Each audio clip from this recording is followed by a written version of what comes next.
welcome you all in this session of No Thrombosis live in box. So it's more than 2 years and it's now 48th session that we are joining together to discuss live interventional cases in cath lab. So it gives me a pride, privilege and honor to welcome our course director, Dr. M.S. Hiremat sir, to this program. Thank you very much, sir, being with us for last more than 2.5 years, where we are discussing very interesting cases in cath lab. We all know sir is a director at cath lab Ruby Hall Clinic, Pune, India. Sir has been a former president of Cardiology Society of India. Sir has been a convener of a National Interventional Council of India of CSI from 2004 to 2006. Sir has a specialized in a complex angioplasty, especially elderly, expert in bifurcation, calcific lesion, rotablation, left main lesion, carotid stenting, aortoiliac interventions and peripheral angiographies of leg. And he has proctored many interventional cardiologists and given live courses across the globe. Though coronary interventionalist at heart, he is equally adept at peripheral arteries interventions like leg, carotid, and aorta. He has participated in many groundbreaking trials, and most importantly, he's always been a friend, philosopher, and guide to all of us in Emcure. And sir has proctored this program of no thrombosis, and we always feel the keen interest exhibited by sir in this no thrombosis has made this program really successful. Our moderator for the day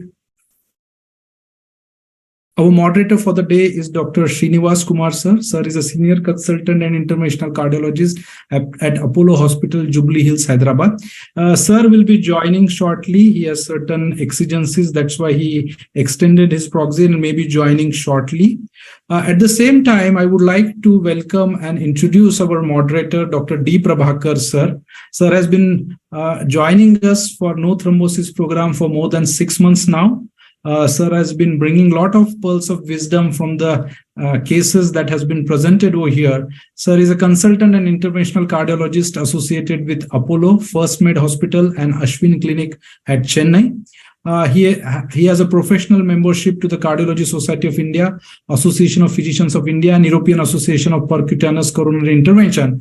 And sir was an integral part in last CSI that we witnessed in last December 2022.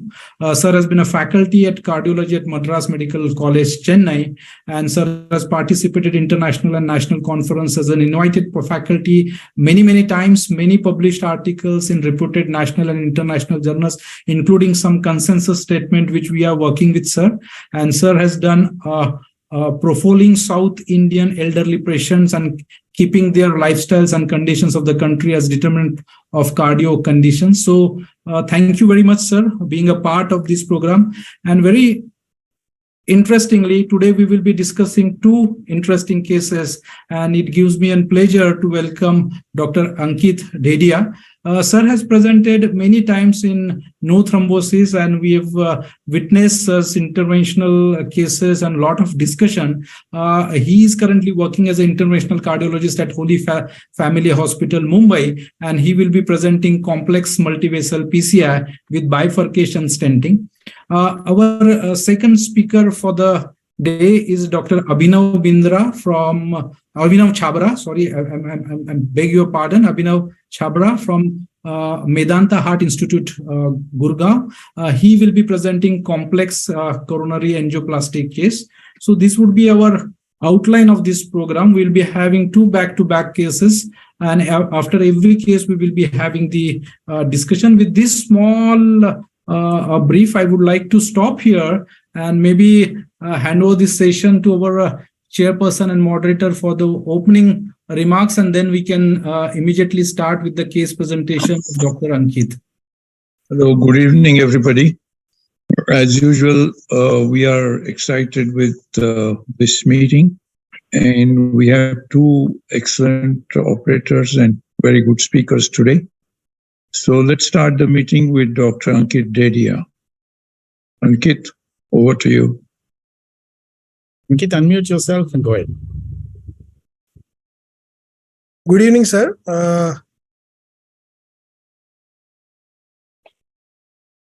Good evening, everyone. Hi. I hope my voice is clear. Yes. Good, very clear. So I'll just share my presentation. Just a minute.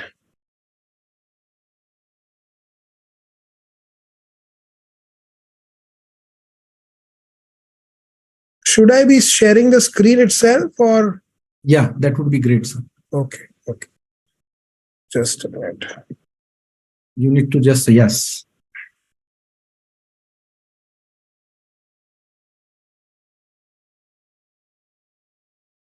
Yeah. Is it visible now? Great. Good to go. Okay. So good evening, everyone. And I'm going to present a not so very complex, but a complex case in its own way.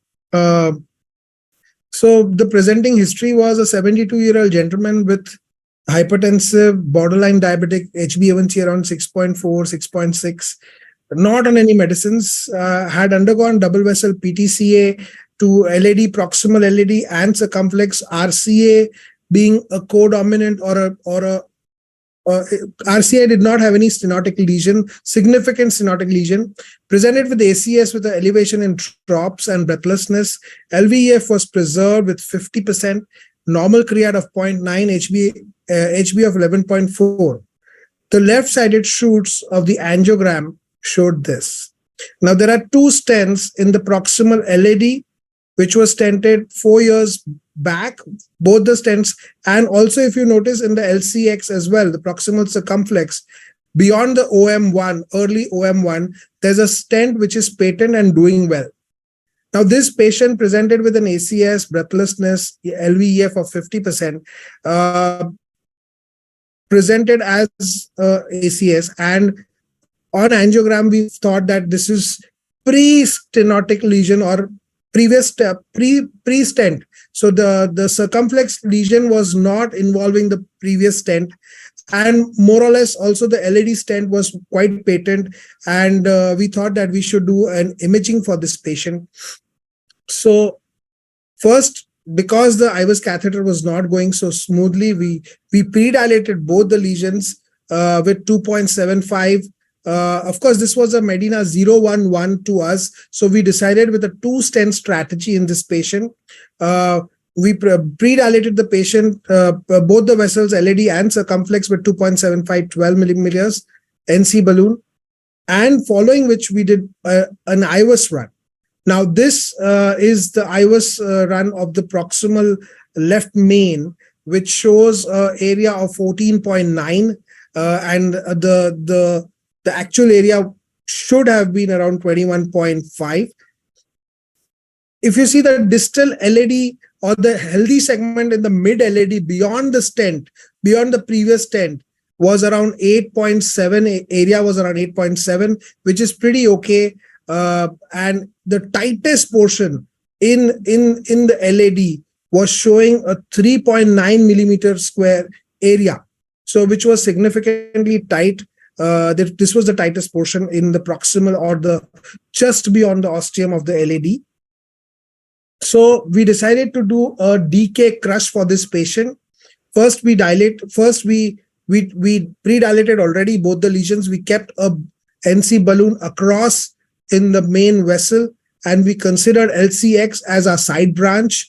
We dilated, we deployed the stent 2.75 by 15 Zion stent, keeping the main vessel balloon undeflated, or rather not inflated in the main vessel. Following which we crushed the first stent, or we did the first crush with a 3x12 NC Trek balloon. Following which we rewired through the proximal strut and performed the first kiss with a 3x12 millimeter NC Trek balloon in LAD and a 2.75 by 12 millimeter balloon in the circumflex. We serially we did a serial kissing where we inflated the LAD stent first at a higher pressure and a circumflex stent at the lower pressure. And following the same thing, we did high pressure in the LCX versus the low pressure in the LAD. After which we did the main vessel stenting, that was left main to LED. We took a 3.5 by 18 millimeter Zion stent. We dilated up to 11 atmospheres. Following which we did the first pot, that is we took a 4 by 8 millimeter balloon in the proximal left main and did the rewiring. After the rewiring, we did a 3 by 12 NC track post dilatation in the circumflex. And we performed the second kiss of the DK crush. The second kissing was done with both the same balloons, 3.3 by 12 in LAD and 2.75 by 12 in circumflex. Following the second kiss, we performed a IVUS run, and which clearly showed the final results in LAD was around 7.6 millimeter square as compared to 3.2 millimeter square, which was initially there. We could see a well expanded, well apposed stent in the LAD. I missed to put the left main IVUS run, which was showing almost an area of 16.4 millimeter square. I could not put that run in this presentation. I'm extremely sorry.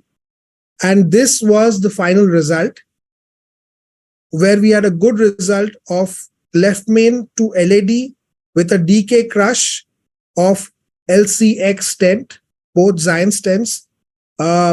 This was around 4 years back, and this patient is doing very well now. Recently came to us in our clinic, and LVEF is preserved, but unfortunately now he's diabetic and doing well. Now he's a proper diabetic with an A1C of around 7.4. That was it. Just to give a brief on what we did, we had a good case review, and selection is critical for any left main bifurcation stenting. Choice of access and guide catheter should be based on anatomy and planned intervention. Lesion preparation, vessel modification is of utmost importance and may be needed as for a successful procedure.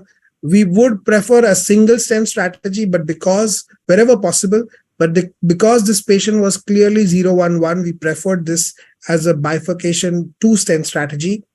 Always wire both vessels, of course, and the main vessel stent should be sized according to the distal diameter of the main vessel. Thank you. Thank you, Dr. Ankit. That was an exciting case. The strategy used was culottes.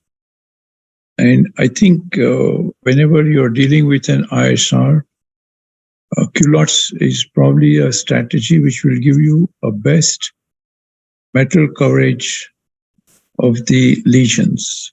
So I think the choice of culotte was absolutely perfect.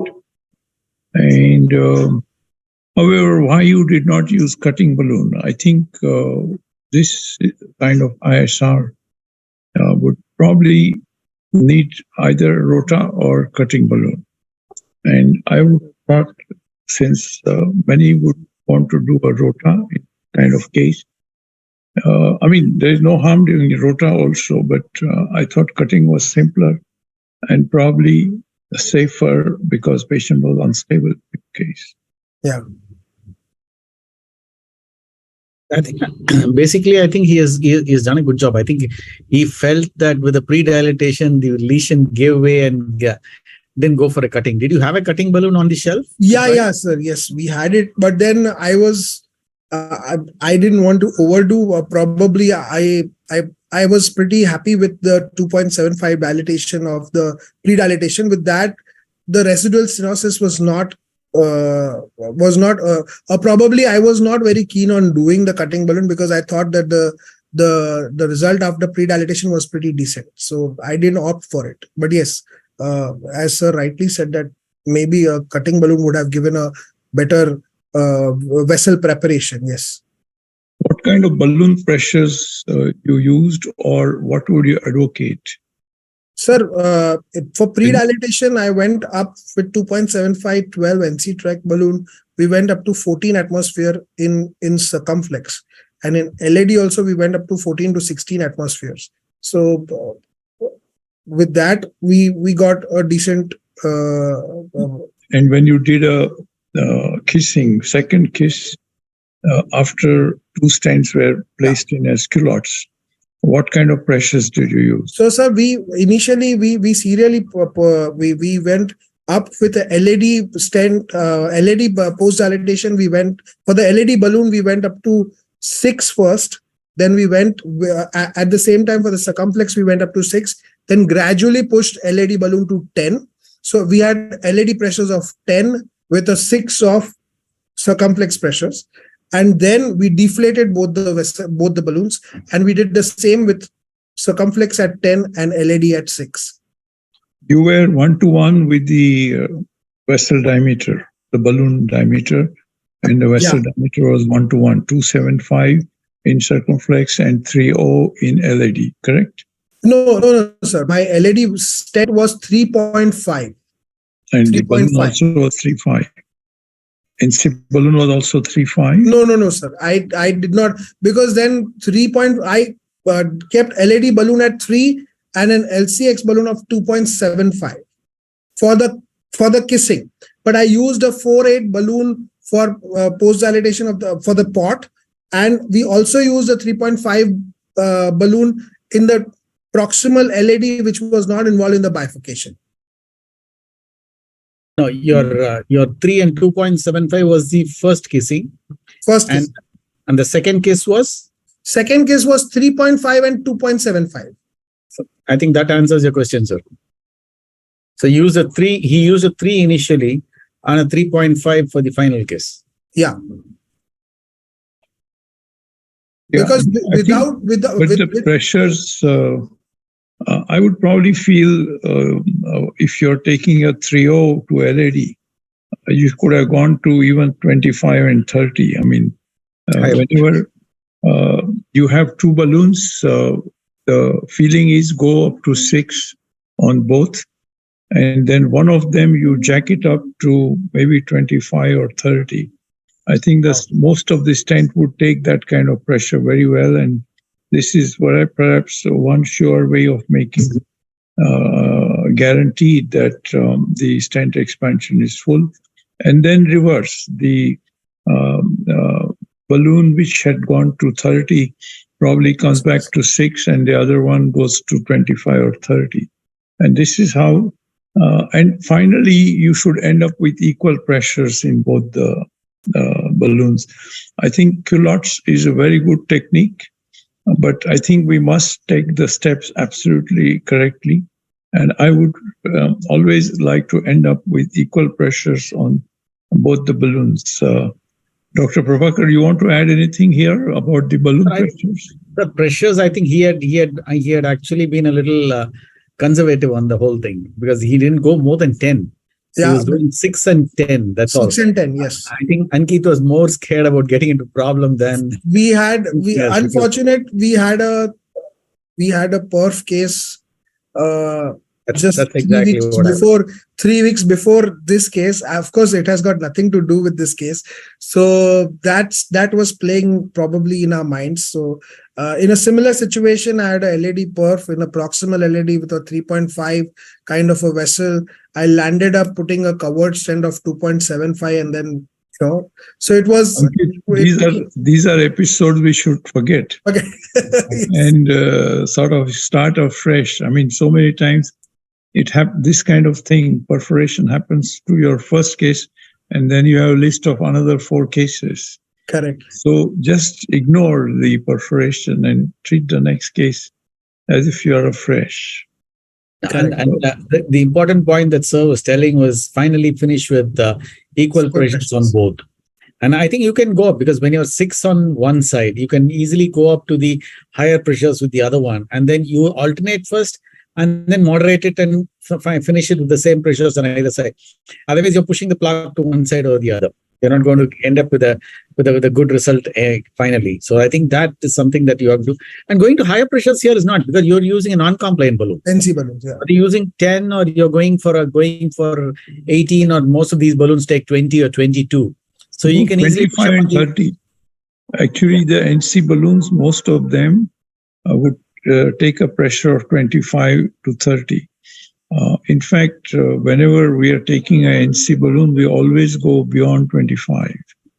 And since we do not want to go simultaneously to pressures beyond 25 on both the balloons, keep one at a lower pressure, go high on the other one, and then reverse. Yeah. I think what is the lower pressure that you use, sir? Lower pressure is about 10. And the other one is about 20, 25. It's generally 25 and 30, actually. Wow. I think most of the balloons, they take it well, the high pressures.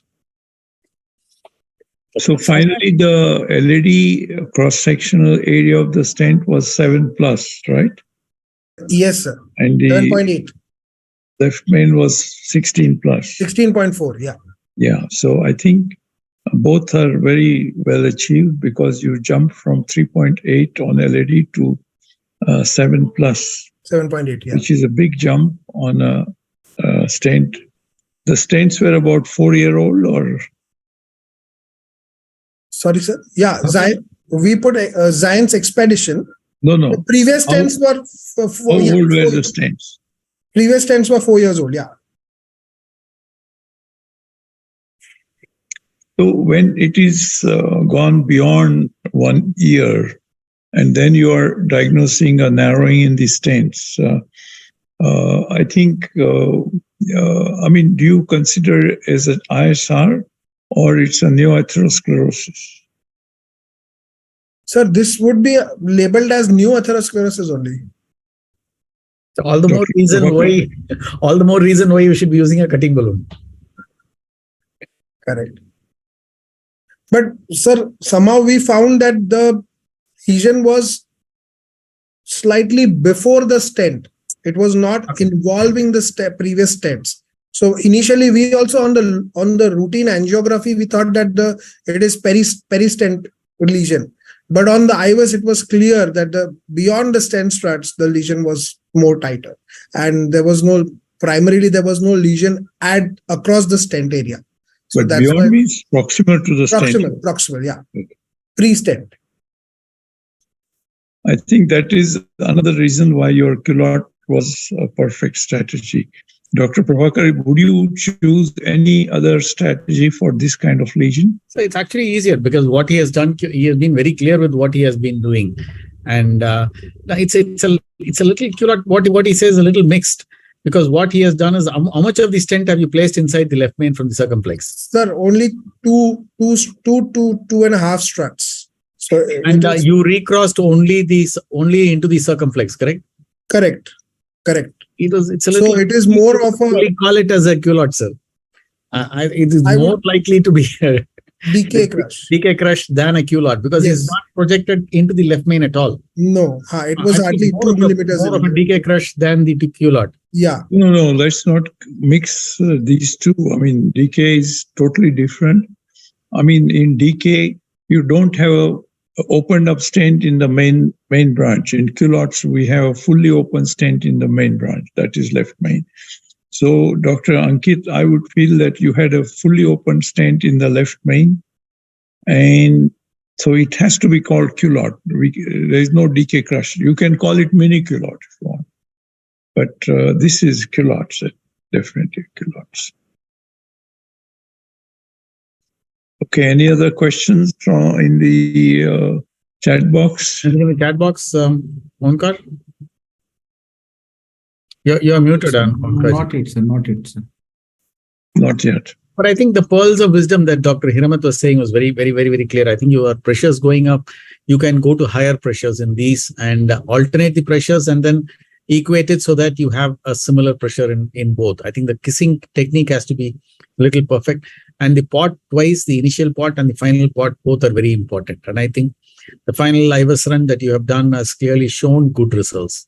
I think it's very, very good results.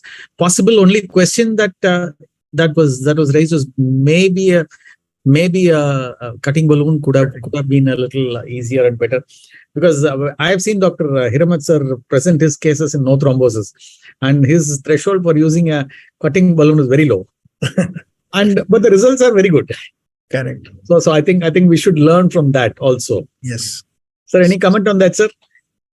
Yeah, I mean, I love the cutting balloon because it clearly cracks, and then you do an IVUS following cutting.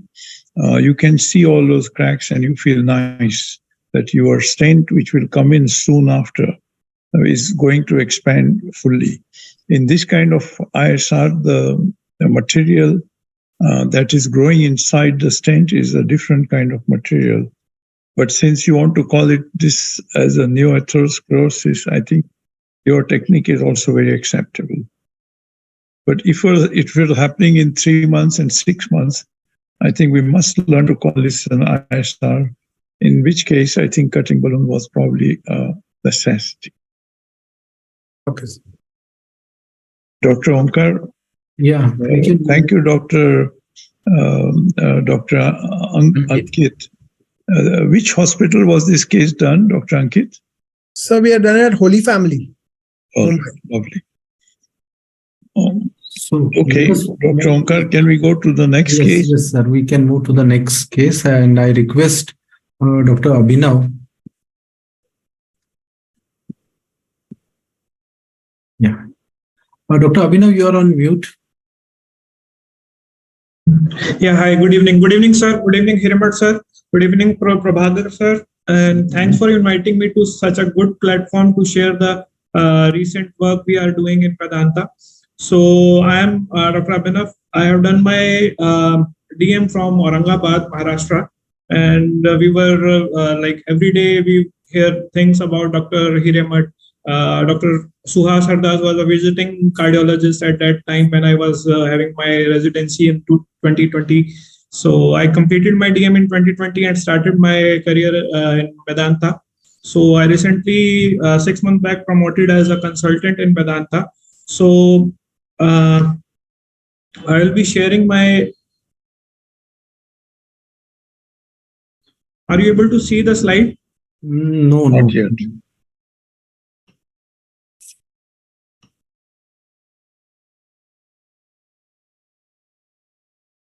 Yes, it's loading. So good.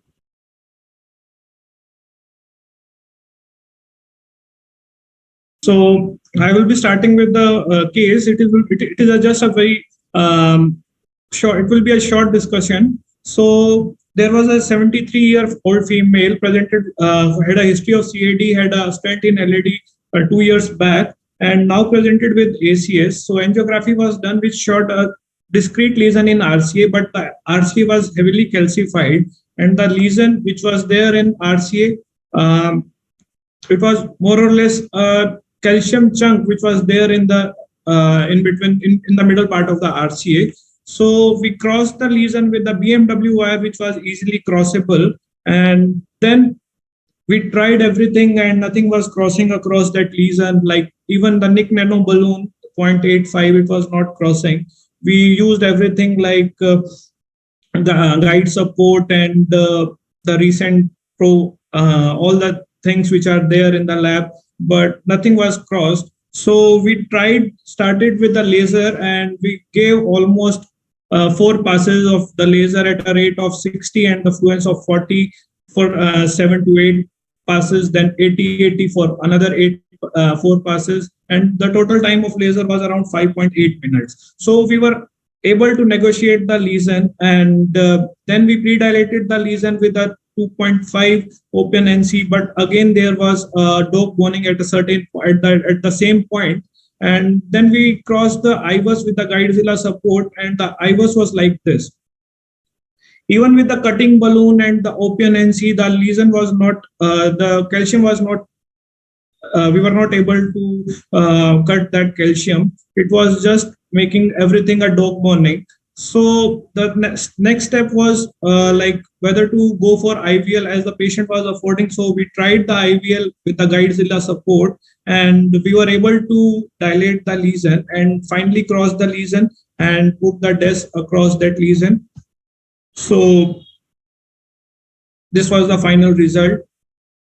Although it is just a very short case, but the thing was that we were not able to negotiate a single 0.85 Nic nano and 1 OPN. So these were the things which complicated this process and made it complex. So we used ELCA balloon and imaging technique, imaging in this case, and finally got this result. Dr. Abhinav, when you say none of these balloons crossed, yes, sir. Before that, you used any imaging to see whether the calcium was inside or outside? So calcium was inside. We tried to negotiate the IVUS, but IVUS was going to a certain point, and we were not able to see across it. So it was a like calcium chunk along with a ring of calcium inside a 360. Yeah, I think IVUS probe will probably reach the tightest part of the lesion. Yes, it will clearly show whether the calcium is inside or in the adventitia. Because this case, of course, even from the way your course has taken place, it is obviously calcium making things difficult, and that's why. But I think it's generally a good idea to check what we see on fluoroscopy is a calcified vessel. But I think one should make a point to see if the calcium is inside or outside. I think if calcium is inside, all these strategies are very important. The second issue is the IVL balloon. I think the balloon profile is not the best. So I'm very surprised when you say that your 0.80 balloon did not cross. No, sir. IVL balloon crossed. So many times IVL doesn't cross. So we take a 1.0 or 1.5 balloon, make a space, and then get an IVL in. Yes, so sir. What is your experience or comment on this? Sir, we started with the BMW wire. We crossed the lesion, but after we were not able to negotiate the balloon. So we went to start with the ELCA, we did the laser and then started to dilate it. Then we were able to negotiate the balloons later, but it was complete dog burning. So even OPN was not making us to deploy the stent. We were not able to deploy to break that 360-degree calcium inside. So that's why we used that IVL balloon. Your initial strategy when you did the IVUS, do you have the IVUS runs? So I think if you look at the IVS, if you think that it was so tight and nothing would cross, rota initially, simple. You have done yes, we can consider rota in such a case. Yes, rota would probably have straight away gone inside and created a passage, and then you can go in. But did you get the OPN inside? Yes, we were able to negotiate OPN after the laser. Okay, after the laser, but it still wouldn't open adequately. Yes. Is that what you meant? Yes. And the IVUS run after that still showed a circumferential calcium. And you had to go for that OPN. So probably when you see such a heavy circumferential calcium, possibly the best thing is go ahead with an IVL and break the calcium and then go ahead with that. OPN itself really does not. And initially, when you tried the balloons that you were doing, the balloons were not crossing. Did you have a good guide support? Your guide looked very good in position. We have a good guide support.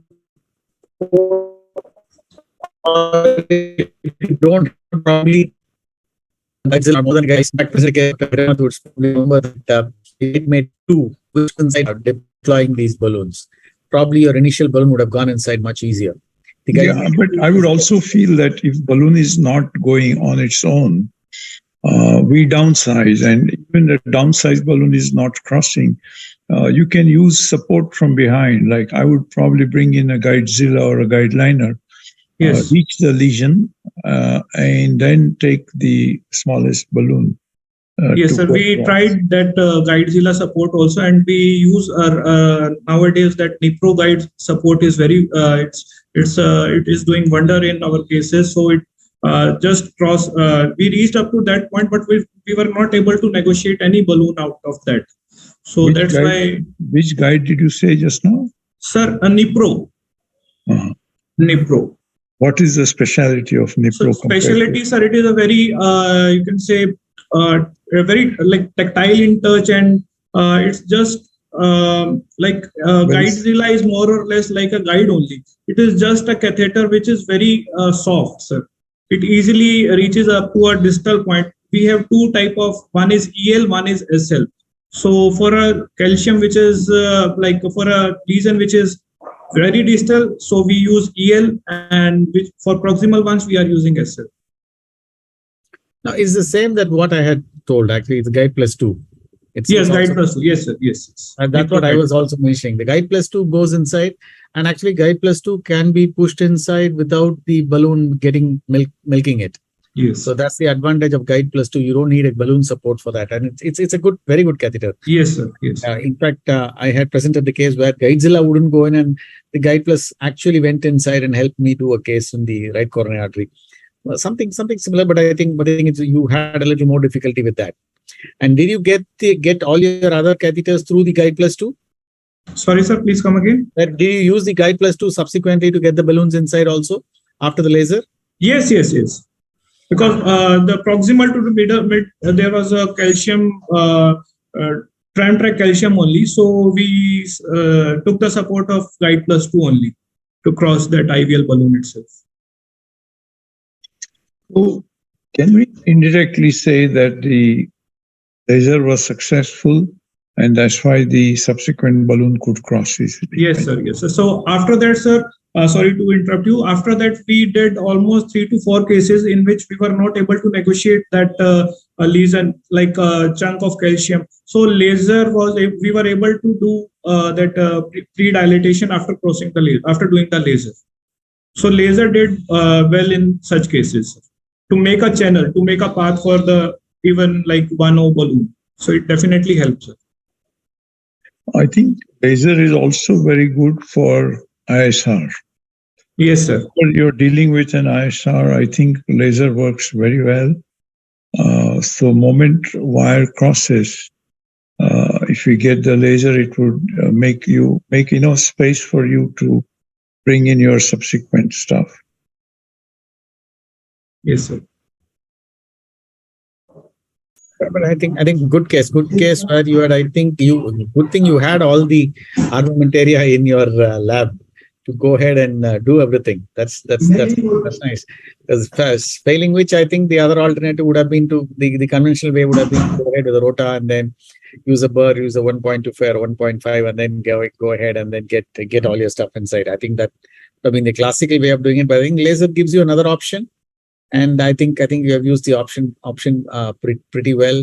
And subsequently, the OPN not dilating is a little surprising, but I don't know the protocol. But I think what I think you should do is if you are having so much of circumferential calcium, straight away go ahead and use an IVL. I think that would be break the calcium and then go ahead and get it sorted out.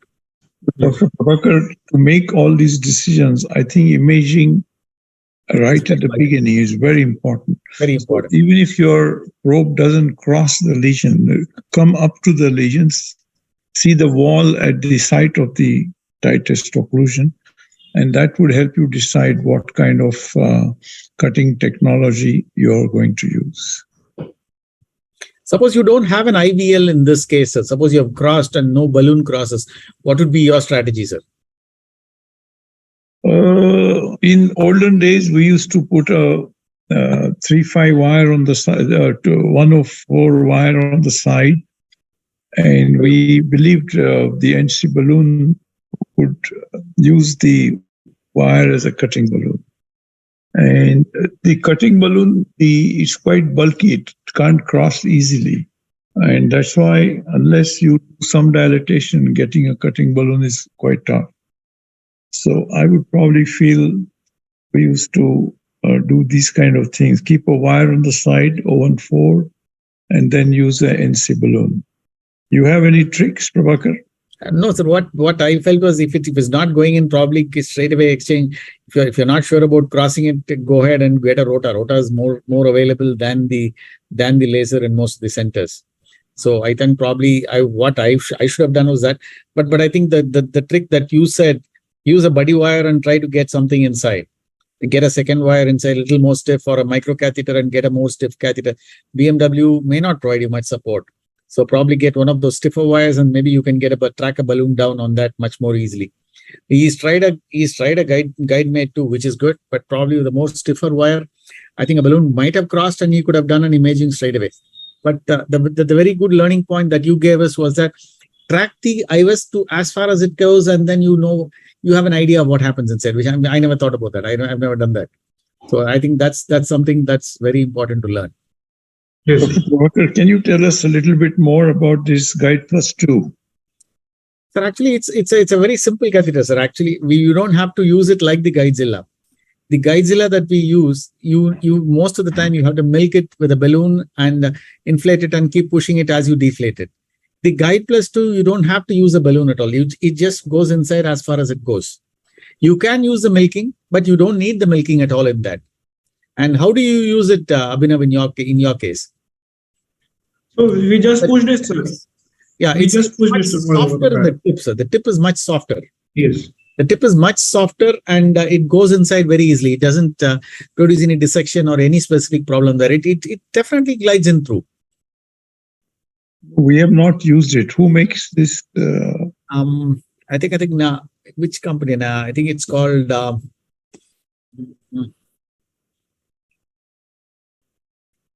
Guide Plus 2 is.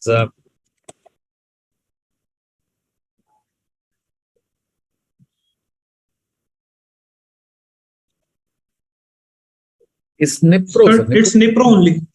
Nipro only. Nipro is the company, and it is there. I'll ask those guys. All right. Thank you. It's available on the shelf in the hospitals where I go. So it's kind of easy. And we can reuse it also, sir. Like we are using it again 2 to 3 times, sir. That's good, sir. 2 to 3 times it works pretty well, sir. Yes, sir. Thank you, Dr. Abhinav. Thank you, sir.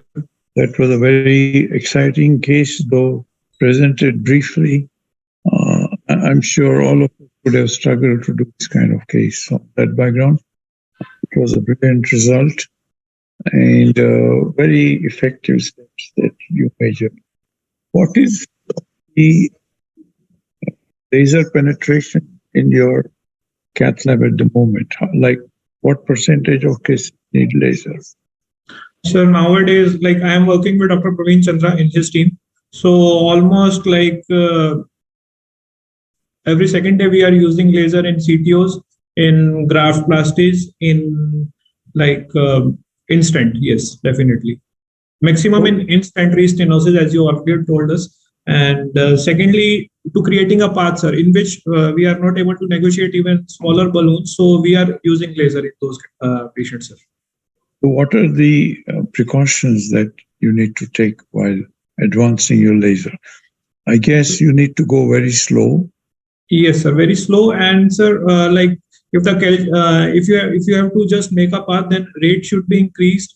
And if you have to create like the calcium, if the plaque burden is there, like instant restenosis, so we have to increase the fluence in such cases, sir.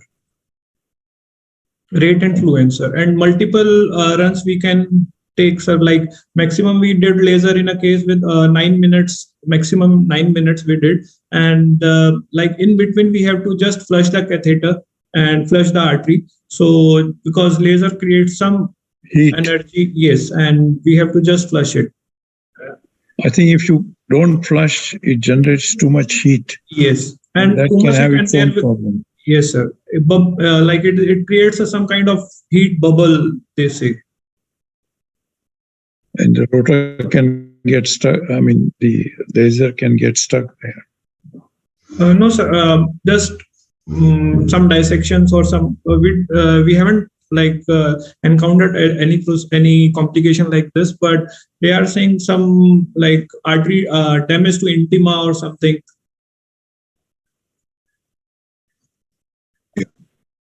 And if there are air like bubbling, heat bubbles or air bubbles, whichever thing they are telling us, then that laser won't be that effective. If there is air bubbles, correct. Yes, if we laser it and we are doing laser and we are not flushing the catheter and the artery, we are not flushing the artery, then it creates some heat bubble or something, and that laser is not effective in such cases. So we have to flush up after every run. Yeah, small precautions, small care, but makes laser very effective. Yes. Dr. Prabhakar, you want to add anything? Nothing, sir. I think I haven't used a laser. We have it in Apollo, but I still haven't had the right one to start using a laser. Maybe I'm still very old-fashioned and conservative. No, I'm sure after today you will start using laser tomorrow. Abhinav has given me more confidence. Thank you.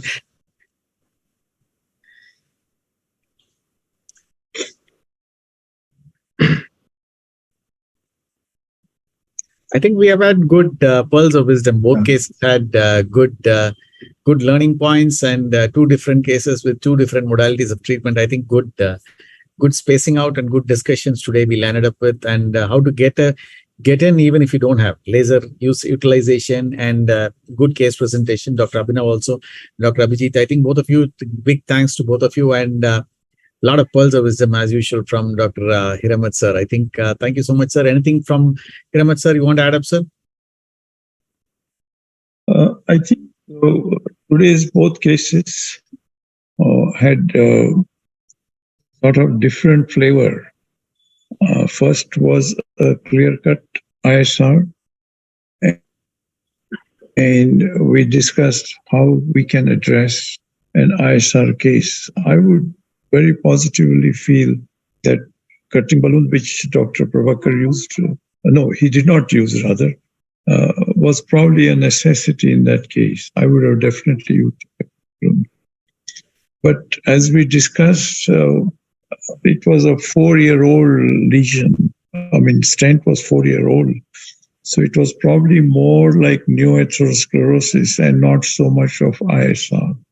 If that is true, a conventional balloon stent technique would probably work in this case.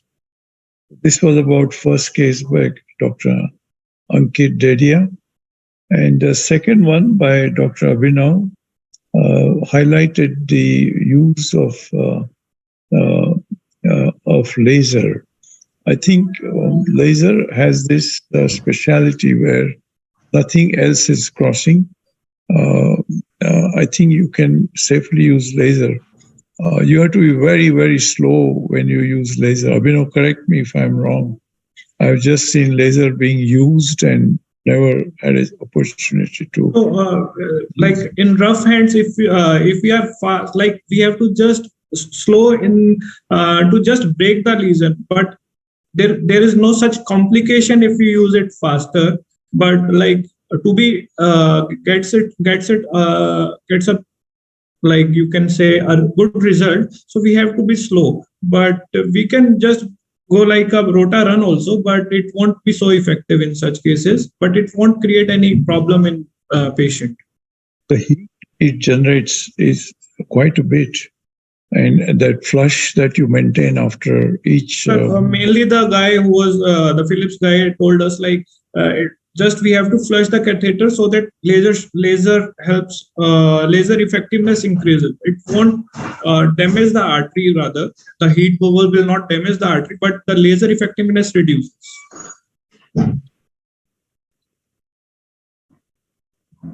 All right. Omkar, any other case or any other discussion issue? No, sir. We have planned 2 cases, sir. I think we've started on time today, 8 o'clock. It's 8:52, so almost a hour we are discussing. So there's no further case we are anticipating, sir, today. But thank you for picking up new speakers, and everybody is coming out with more and more exciting cases. This forum is continuously growing. How many attendees you think we had today? I am not very sure, sir, but I will just check. 376, sir. Okay. That's nice, Omkar. I think Emcure has done a tremendous job in getting so many interventional cardiologists together. So we will soon announce the next date. Yes, it would be on 23rd March. So 23rd March, we will be joining together. You must look up the Chennai meeting, India Live. I think it's 17th to 20th. Okay, sir. Okay. 16 to 19, sir. 16 to 19. 16 to 19, sir. All right. So thank you, everybody. I think we had great discussion. So a special thanks to Dr. Ankit and Dr. Abhinav. Thank you, sir. Of course, Dr. Prabhakar, your inputs were really, really exciting. So big thank you to Emcure and Dr. Omkar Swami for bringing so many of us together. An exciting platform. I'm sure all of us learn out of these meetings, and as we go and sleep tonight, many of us will start thinking about acquiring laser too. I think laser, as I understand, is only in about 5 cath labs. But I guess laser cannot be moved from one place to other. Yeah, it's a huge machine. It's a big machine, yeah. So I think one has to buy a laser, but I will probably try and convince our management to buy a laser tomorrow. Okay, what about you? You already have it. Apollo's got it, sir. Apollo's already got one. Already, yeah. So if you allow me, sir, I can just go through some slides which we just collected as a laser cases. If 5 to 10 minutes short. Yeah, make it brief. We are about 5 minutes away from the end, but we are all excited about lasers. So let's see your slides. Yeah.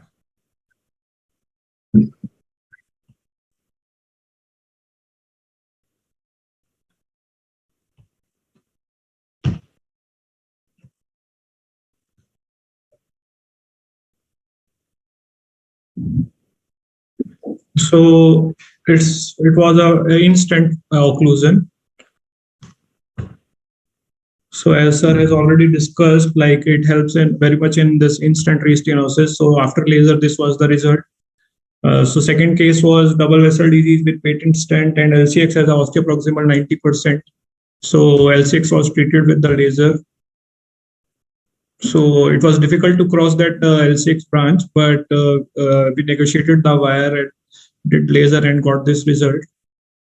With cutting LCX lesions are very notorious for significant percentage of ISR.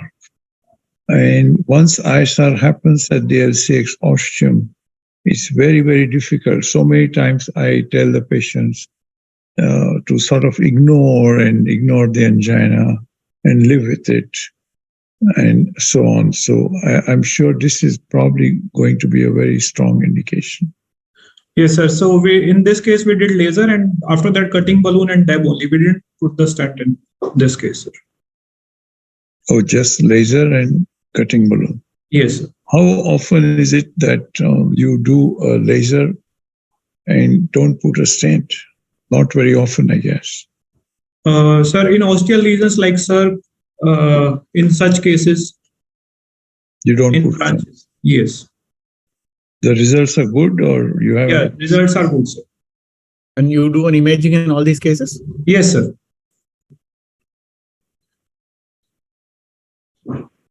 So again, this was uncrossable lesion. In this, we did laser and then put the stent.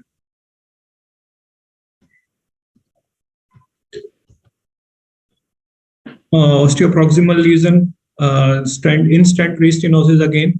So after laser, we just did laser and dab to the LED. We didn't put the stent.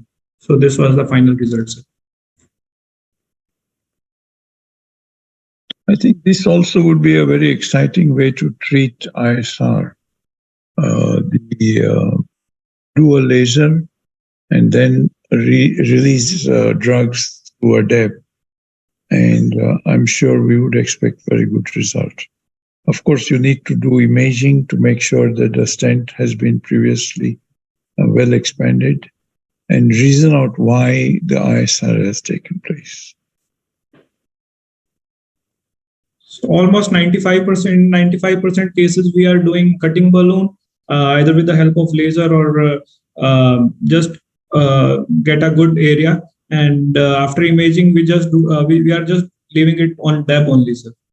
In almost 95% cases.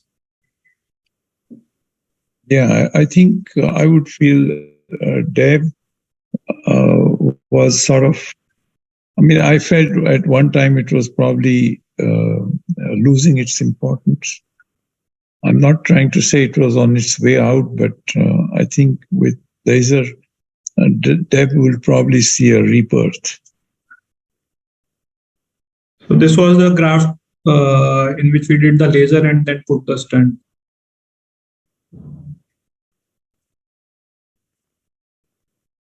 So this was a vein graft? Yes, sir.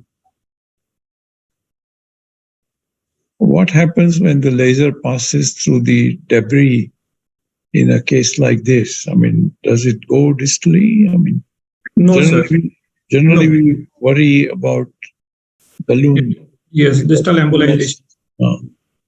But sir, we haven't seen any such case with slow flow or no flow. So it is just giving us the way and we are getting out of it. But is it so? You didn't cross the lesion? Why did you use a laser in that case? Sir, just we crossed the wire and did the proximal lasering, sir.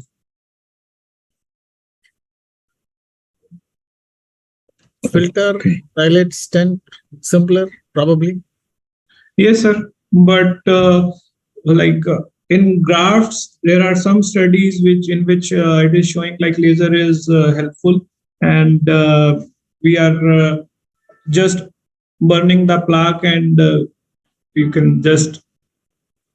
But although the newer studies, the recent guidelines are not very keen to put a stent in the grafts. So, but we are trying this laser in such cases, so it is giving us a good result.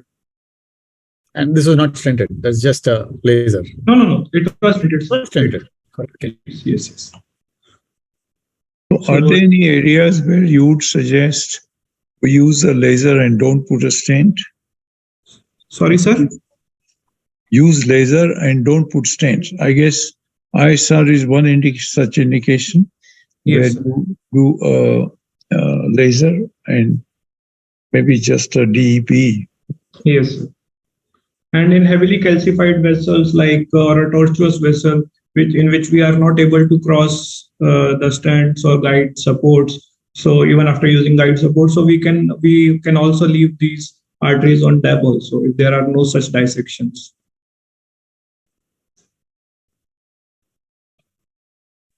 That I don't think has long-term data as yet with these cases, but I think it's clear that these instant restenosis cases are pretty exciting. Like Dr. Hiramat says, I think all those instant restenosis which I manage with a cutting balloon and just this thing, even without imaging, they seem to be doing well.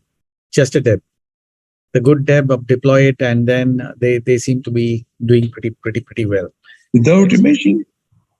This is quite some time back. So this fellow keeps coming back to me every 3 months because he's scared that he might get into a problem. This guy about 6 years ago, and he's still doing well. At that time, I didn't have imaging in the lab where I did it. As a principal, you must find out the reason for I agree with you, sir. ISR. I agree with you. The reason definitely means that you have to image from inside, So I would probably feel that every ISR must be made. No, I agree with you that totally, sir. Now, but this guy came about 7 years ago, and he said this, that, and all kinds of budgets. I said, okay, we'll do a cutting board. At that time, I think that was the time when the drugs when the price control started coming in for the drugs, for the drug-eluting stents, and I had to use a cutting balloon which was more expensive than a stent. Yes. And cutting balloon, and then use a drug-eluting balloon, which is also more expensive. So actually, he ended up paying more, and actually, he's doing pretty well. So he's with cutting balloon and a DEB. And at DEB, he's doing absolutely fine, sir. I think this would be a reasonable indication for elderly and super elderly too, that they don't have to take DAP for a long time, just after some days only clopidogrel is enough. Yes, sir. I think that part has now become very, very clear now. I think everybody says stop the DAPT by 6 months now. And the recent study that was published came up and said that clopidogrel alone is superior to aspirin. Very clearly, only clopidogrel. No more of this aspirin alone business. And aspirin is kind of losing its sheen completely. And I think after some time, we'll be talking only about the other drugs. but I think we need all these studies. No, all these studies, especially the Onyx study, aspirin stopped after 1 month and didn't show any problem just with clopidogrel or whatever you choose as the second drug. Now, this study that I'm quoting, I often I can't remember the name, but this clearly showed that long-term aspirin versus clopidogrel, it showed that clopidogrel, the event rates were less and the bleeds were also less compared to aspirin. Bleeds were less? Come again, sir? Bleeds also were less? Both were less with clopidogrel alone, sir. I'll try to get the reference and probably give it to you in the next this thing. I have it somewhere because it within the last about couple of months it was published, and clearly showing that it is there as probably future is going to be only the P2Y12 inhibitors. There's not going to be any aspirin. I mean, aspirin failed to prevent primary events. I think I have no tremendous faith in aspirin. No, primary prevention, it's completely out, sir. Especially after 60, clearly no say. 40 to 60, they say it should be a combined decision depending on the risk of the particular case. But even there, I think nobody's going to use aspirin. And even patients who are already on aspirin or any kind of antiplatelet, what is now said is give them a good dose of statin and don't start using aspirin. And you can withdraw the aspirin if the lesion is less than 50%. You don't need aspirin for those patients. So I think Twilight study also highlighted the same things. Twilight complex. It was more of ticagrelor, where 3 months aspirin was given only. All right, Dr. Onkar, we are ready to close down for today. Yes, sir. Yes, so maybe final word from you, and then we start. So thank you all. Thank you very much, sir, being a part of this program. It is our 48th, sir. So almost we are working for last 2 years. Thank you, Dr. Prabhakar, sir, being with us for last 6 months. Thank you, Dr. Ankit, sir. He has presented second times, not first time, if I'm not wrong, second or third time. Third time. That's what Dr. Ankit has pointed out. And thank you, Dr. Abhinav. Welcome to this forum. We look forward next time also, maybe in some time, you may gather some interesting case and be reserved for this forum. Thank you very much. I thank all the... Sir, this trial, one second, the trial is called host exam trial, sir. Sorry? The trial among clopidogrel, I said, is called host exam trial. Host? Host, H-O-S-T, host exam trial. Where they compared clopidogrel and aspirin, sir. No, but what kind of subset? Secondary prevention? It is secondary long-term monotherapy with aspirin versus clopidogrel. The primary endpoint was 12.8% versus 16.9%. I'll probably send you a copy of that, sir. I think it does. Maybe next next meeting. And I'll just give a few brief about a few slides about A few that. minutes for you Sure, sir. for highlighting this particular study. Sure, sir. Sure, sir.